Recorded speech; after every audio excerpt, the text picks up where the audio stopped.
কিছুদিন আগে আমরা গেছিলাম বৈদ্যনাথ ধাম, আর তারই পার্ট 2 নিয়ে চলে এসেছি।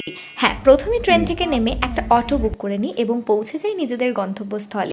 তারপর সেখানে পৌঁছে একটা হোটেল বুক করে আমরা তৈরি হয়ে সন্ধ্যাবেলা চলে এসেছিলাম একদম মন্দির। হোটেল থেকে মন্দির হাঁটা পথে মাত্র 5 মিনিটের। আর তারপর আমরা মন্দিরে এসে দেখি এত সুন্দর একটা পরিবেশ। সন্ধ্যে 7টার সময় মহাদেবের আরতি হয় এবং তারই পাশাপাশি চলে একদিকে লাইভ, এবং তাতে দেখানো হচ্ছিল মহাদেবের শৃঙ্গার।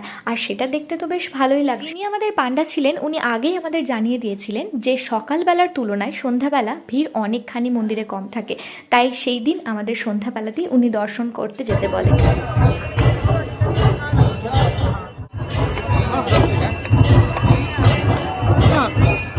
মহাদেবের সুন্দর দর্শন করে এরপর আমরা চলে এসেছিলাম একটা হোটেলে, এবং সেখানে এসে আমরা খেয়েছিলাম এই লাস্সিটা এবং ডিনারটা প্যাক করে নিই। যদি বড় ভ্লগ দেখতে চাও কমেন্টে অবশ্যই জানিও। হর হর মহাদেব।